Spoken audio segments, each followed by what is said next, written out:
ChatGPT Omni. Dr. Mina Blazy or Mina, let's talk about it. Yeah, let's talk about it because ChatGPT or OpenAI's any platform, whether it was a 1.0, 2.0, yep, we all get access to 3.5, 4.0, and now 4.0, which is Omni, and it's enhanced. It's like wow, and I think we should talk about it a little bit. And I was kind of surprised with the update. I had no idea it was coming out, and then all of a sudden it was there, and it's a little faster and it's better. And with great power, with I don't even know what I'm saying right now. You just go ahead to ask me some questions. Okay, so why don't we start with this? When we first got access to what people think is AI, because people only think that ChatGPT is all AI, and it's not. But give us a quick overview of how it started. So give us the basics of 3.5, then we'll talk about 4.0, and then we'll talk about 4.0 and then 4.0. How about that? So give us the basics of 3.5. Okay, so what I was thinking, because it left me, was with great power comes great responsibility, because OpenAI is an open platform. Like, it's literally an open platform where everybody can just get in it and start asking it questions. So 3.0 or 3.5 came out in November of 2022. And before that, it actually started in 2015, where we didn't have access. It was kind of in beta, and it was a platform that Microsoft and OpenAI kind of collaborated. I think it's called Great Minds. I could be wrong, but it's something Minds, where they got together and they collaborated on generative AI. And so even before 2015, people were talking about it. And it's one of those things where, and literally the reason why I say with great power comes great responsibility, because we in the world freak out when something new and shiny comes, and it scares people. And that because when people started talking about stem cell research, it freaked people out. So they waited and they kind of put it on hold and only let certain people access like 2.0 and 2.5. Like, okay. But then when we got access to it, it was like, for some people, they were thinking, oh, this is like Google or a search engine. I can ask a search engine, it'll find it. Yes and no. Wait a minute. I want to take you back a step. Okay. You said something about there were people that gained access to ChatGPT 2.0 and 2.5 before the rest of the world. Break that down for the folks that are like, what did she just say? You mean people had pre-access? People had access, like the people who, and I'm looking at some names here, like Greg Brockman, Reid Hoffman, Jessica Livingston, Peter Thiel, I might be saying that name wrong, Elon Musk, and Amazon Web Services and other research companies. They had access to a platform that was allowing people to problem solve and think faster. Now, those people were part of the process of the building and, the conglomerate, the people that all were like, let's get together and make something great. And what happened was they started giving it to, I don't want to use the word, let me not use that word at all that I'm thinking. I was going to say elite. They gave it to people that were innovators. They gave it to people who were the people that wanted to do something different and would look at it with open eyes and go, okay, this is great. But they also would look at it going, I am not quite sure what the world's going to think. So let's go slow to go fast.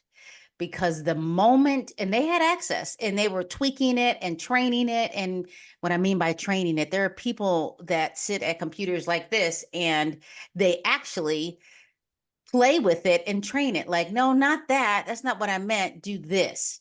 And so when you ask ChatGPT a question, it'll spit something out. Like, it spits something out. Tell me what the weather is like typically in August in Southern California. Like, you ask it a question, but you can ask Google that too. However, you can push a GPT, a generative AI or generative pre-trained transformer, and ask it things that just blow your mind. Your brain is all day taking pictures, like your eyes, and it's taking in all this knowledge, but our brain is very organized, but you have to train your brain as well. So a bunch of these people trained a bot to pull data from all over the place and organize it for us. So make sure, because you said a lot.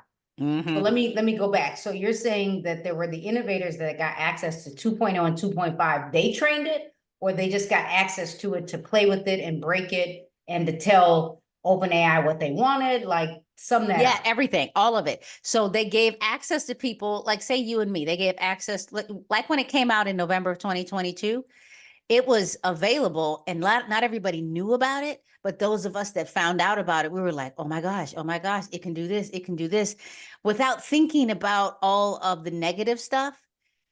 And there are people that go right into the negative, like they do. But these people were playing with it, but then also other engineers.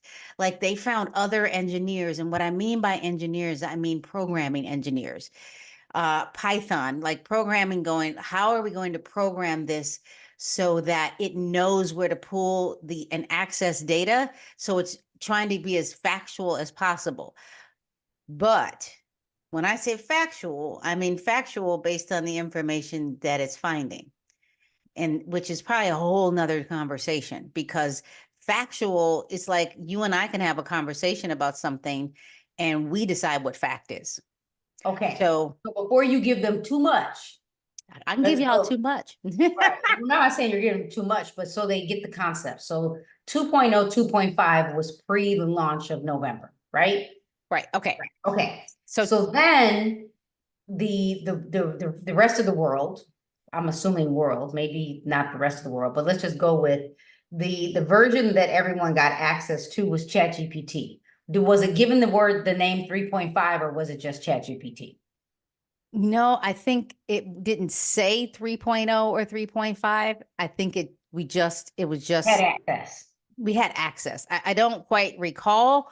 Like I was almost trying to look that up, but I just remember that We should probably start taking screenshots, but it might be, I bet we could probably Google it and go back to some of our original videos to see. As a matter of fact, while we're having this conversation, I'll go find some previous videos. Okay, so tell us about what we learned when we got access to the original ChatGPT.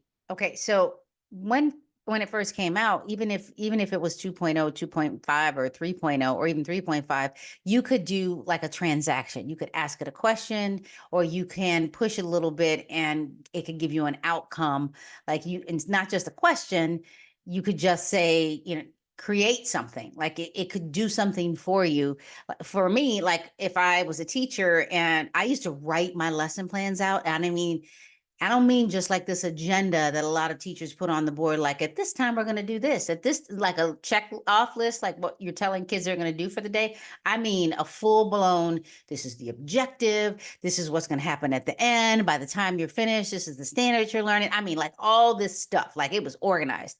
It would take me hours, but I did it because I wanted to make sure that I had everything done. Well, I was like, I asked ChatGPT to do the same thing for me. I gave it the standard, like I had to copy, cut, and paste the standard, because when it was available to us, it was 2 years behind. So that means that even though it was 2022, it was only giving us data from 2021 and earlier. So it wasn't the latest and greatest and update information. So that's where we were then. Okay, like so it spit it out quickly, very quickly. well, I just went and looked and it didn't say 3.5. It was just we had access. So now we moved on and we've updated. And so now we see, I can ask this question. So even before the 4.0, we had ChatGPT, and then all of these extensions started coming out. So we had the ability to add things like Google extensions, so it would, skim the internet, on our computers. ChatGPT would sum up someone's website, or you could add keywords everywhere. You could add, I'm going to go with keywords everywhere. And then I even have a few more that makes my GPT look like it's on steroids. Right. Now, so talk to us a little bit about the 4.0, because I'm looking at it and it says advanced model for complex tasks. So it's 3.5 is saying great for everyday tasks. Then it has advanced model for computer tasks, which is 4. It doesn't even say 4.0, it just says 4. So talk about that. Yeah, it used to say 4.0. And I think it was because maybe they were thinking they would do like a 4.5. But I mean, it's kind of like your iPhone. You go from, operating system, I They think give they it were trying names, not to so do that. I think that's what my opinion. Well, if you put 4.4 and 3.5 side by side, you would see it looks almost the same. And even if you asked it the same thing, it would spit it out. In 3.5 is faster, it just happens, where 4 is slower. However, why is it slower? it was that, and that's a good question, but I Is it just because it's remember it actually saying thinking?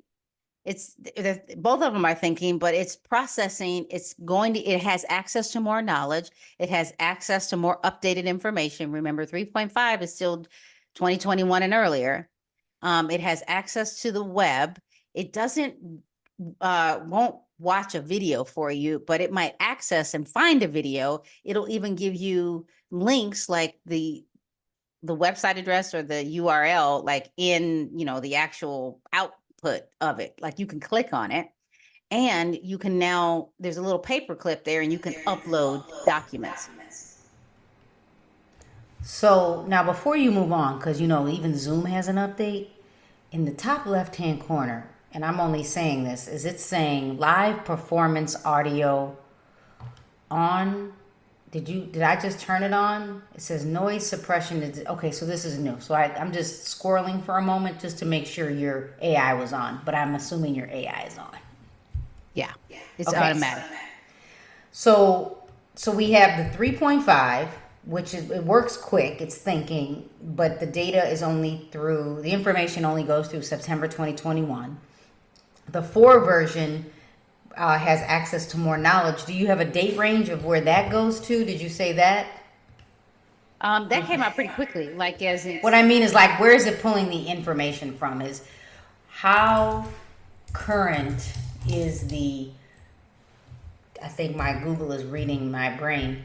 and What is I the think actual something cutoff happened to date your for mic too. 4.0? Your mic August 23rd. Oh, so here it is.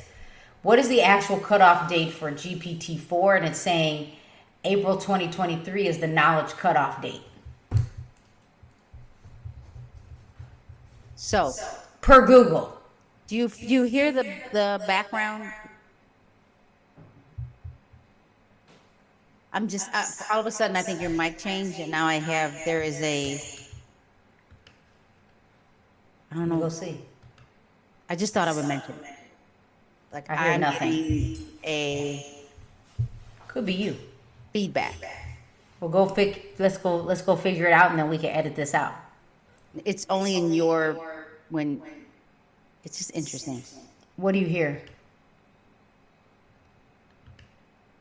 I hear like that. You still hear it? Repeats me. It's not on my end. Like Okay, if you I press something. mute yours. I didn't touch anything. So mute yours and then tell me if you hear feedback when I talk now. Nod yes or no. I it's not you, but when I talk, I hear feedback after you did something with Zoom.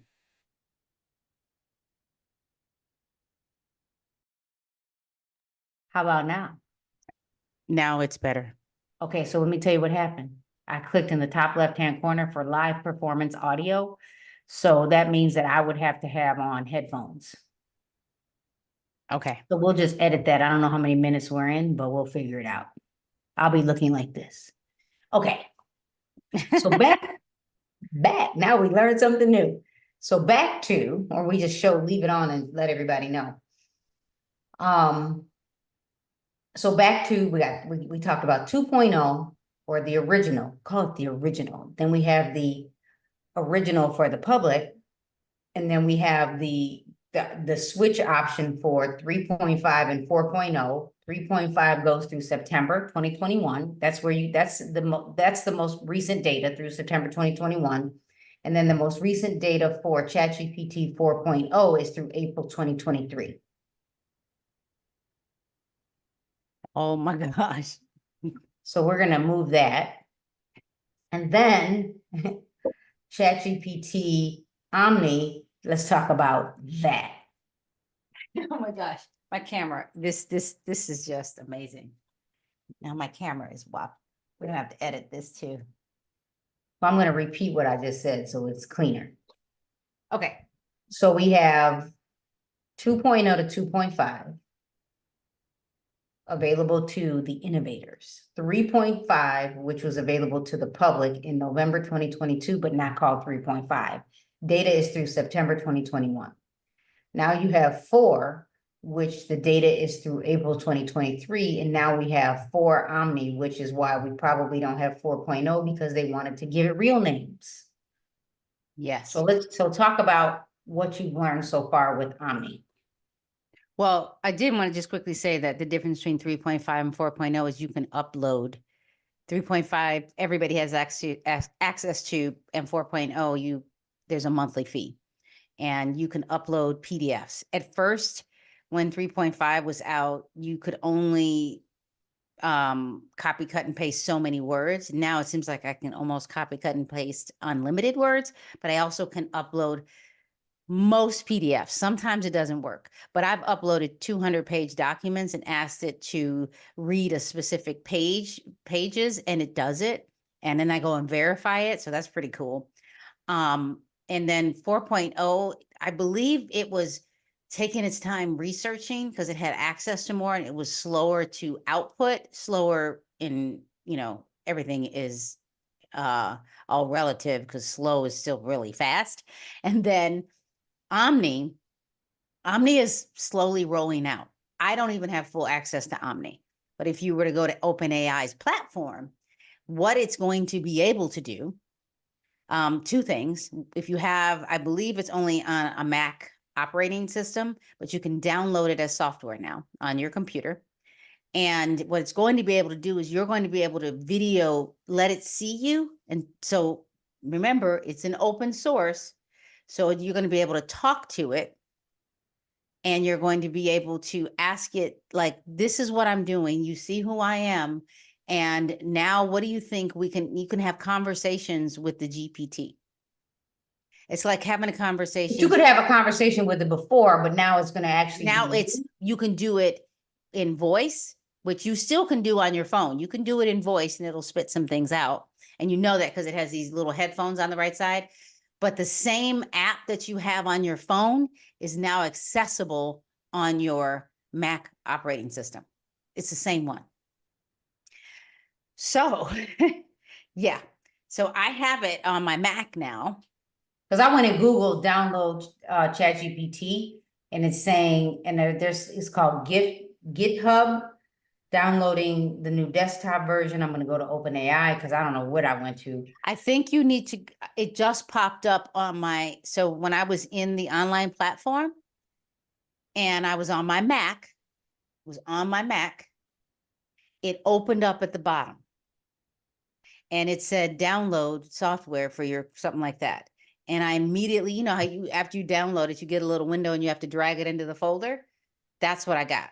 And I downloaded it. And then I just finished a comparison video that I'll be uploading it'll go live this evening, or anyway, it'll be live on YouTube for people to see the side by side because it's really good. And I still log in using my Google account. So define, so what you're saying is there is a video that was posted live on May 26th in the evening. That's what you're saying. Got it. Yes. Yeah, it'll go live at 7 p.m. Pacific time, around that time. Okay, I'm looking at their forum over here and it's saying it's available for Mac app, the Mac app not available in US. That's not true, but this was 12 days ago. So, okay, I'm looking at their forum. I'm out of that. So if I were to go, when we look at Omni, if I were to click, you're saying I can upload, but I need to go to 4.4 Omni. You can upload either way on For or Omni. You can upload a PDF. but it's not letting me. You can upload, there's a paperclip. The paperclip is not letting me. I'm on a PC. Oh, there it is to the left. I'm a little slow. So slow down and read. So I'm just uploading. So, and let me be clear. If you are in education or in a business, anything you put out there is public information. So you don't want to be putting people's names in there. Let's say you have a client, you don't want to be putting, let's just be clear, you don't want to be putting in, I need a letter for my client or this educator. Just write me a letter. Don't put the person's name. Anything that's public knowledge is probably okay to put in there. And the reason why I'm saying that is because in the state of California, I like to talk about test scores. You might have public knowledge, information as an agent, or you can upload it and ask it to read it. I like to tell people to stick to what's public, because you don't want to start teaching people to put in social security numbers, student IDs, or client IDs, or somebody's proposal for some house they want to buy. Everything, OpenAI is exactly what it says, open. Unless your company buys the enterprise version, so you house your own data and you can own that. But when it says open, that's why, I know you and I were talking about like not getting left behind, but because Omni, when I mean like if you go onto OpenAI, there's a 2-minute video, it's less than this, like 1 minute and 21 seconds. The guy is like, hey, Omni, or whatever it's saying, what do you think I'm doing in my office? And the person, the Omni, sounds like a female, says, it looks like you're going to be doing some recording. And it looks like you're going to possibly be sharing this wherever. And then he says, actually, yeah, and I'm going to be talking about you. And then the bot says back, wow, that's pretty impressive. I feel so honored. Like, it's a conversation with a bot, and he's recording him. He's using it like it's pretty profound. Omni, if I go to Omni on my computer, very different in the sense that on the bottom right, what I mean by that is when I go to the actual platform that is the software, on the right, it has the microphone like my phone, and it has the headphones. What's the difference? The microphone will let me talk to it in speech to text. So that's a generative AI. You use it on your phone when you're like, let me just send someone a text message. How many people do you see walking around talking to their phone like this? Like this. That's what it is. And now, You mean when I'm in TJ Maxx and I'm like, get off of the speaker? yeah, That's what they do, right? yeah. So, and there are the generation, I'm still like, I'm okay with texting, but people are doing that and they're just sending a quick text. And if they're really close to it, if they don't want to get background noise. And then the headphone little thing, the icon that's on Omni, which was by the way, was on 4.0 on your app, on your phone, will let you, not only is it speech to text, it's now giving you speech to speech back. And then after it does the full write up in the Omni, whatever voice you want, because it could be a female, it could be a male, whatever you want, then it gives you all the outline verbatim as to what the text. So it gives you speech to speech and speech to text, which feels like overwhelming. And we've talked about the kids born today will never know a life without generative AI.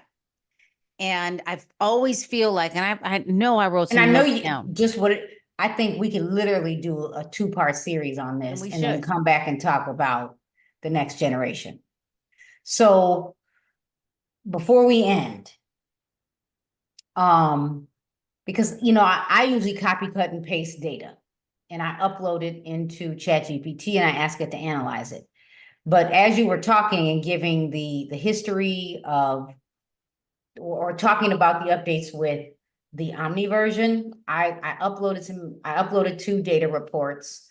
It's not necessarily public knowledge the way I uploaded it, because these are documents that I get as a licensed real estate professional in Illinois. But I know that the data is accessible because our multiple listing service, our state association and local associations upload this data. So when I uploaded it, Mina, in the 2 minutes that you were talking, I created a social media post and a blog post for LinkedIn and without having to copy, cut, and paste. And what's So kind of cool. amazing is that now it knows my voice, meaning how I write. And I say, now use my voice. And what I mean by that is I typically will write everything out that I want to say and not have it create content for me. I will just have it make it more fluid, make it more organized, and check for grammar and spelling and punctuation. That way it's mine. I'm not saying I haven't let it create a full blog. Like, it's created a full blog for me. And at the bottom, I'm like, completely created by OpenAI ChatGPT. I'm not giving it credit, but it's taking the voices of a whole bunch of people. So I want to be able to say that. But when I write something, like, we pay editors. I paid an editor to edit my dissertation. Why? Because no one writes perfectly the first time, second time, third time, fourth time, fifth time. We're human. So, but one of the things that's interesting about the GPT is that it organizes it well. But if I have it write me a blog, it's going to break it apart the way it thinks it should until I teach it a writing style. And that's the part that people don't realize. So when you're taking the work of, the platform itself, it's going to, it's typical. Every time it does this, it will have a title. It will have a header, a paragraph, a header, a paragraph, a header, and a paragraph, and so on. And then the other pattern is it gives you transition words.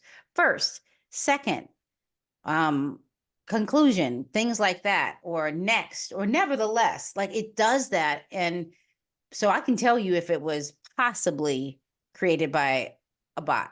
Now, I'm not saying that teachers don't teach that, but we have to get away from that type of, in the box writing style. And that's where GPT is right now. But sooner or later, it's going, like, if I asked it to write what I wrote and from, I don't know, some famous person's voice, it can do that. So anyway. So, and to kind of just make it understandable for no matter what industry you're in, and because you did mention that ChatGPT can be taught or trained to speak in our own voice or edit or write the content in our own voice. When I created that LinkedIn blog post right now, it literally knew it was for me and it writes the way I wanted it to write. So, and then even at the end, it knew to put in, Caremark Realty Group. It knew to put in that I'm the designated managing broker because we're required in Illinois. It already knew. Okay. And I didn't even train it. I didn't train that part of ChatGPT, but because it is realizing that that's what I have been asking, it knew to do it.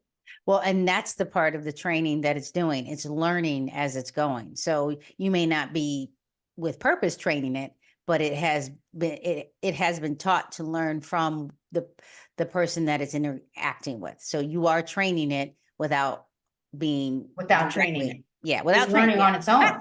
Yeah. You're training it without training it.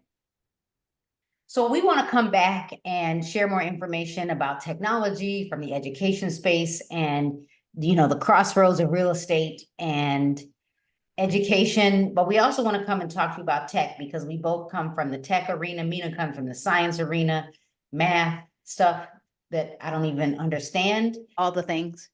All the things. So if there's something you want to learn from us, please make sure you make a comment, whether it is in our podcast, whether it is on YouTube, whether it is on social media, or just reach out directly to either one of us.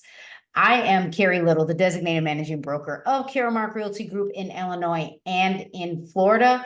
And this is my identical twin sister, Mina Blazy, and I currently work for a small district in Southern California. And please follow me on YouTube, MJ Blazy, and everywhere else, Mina J Blazy. And come back often.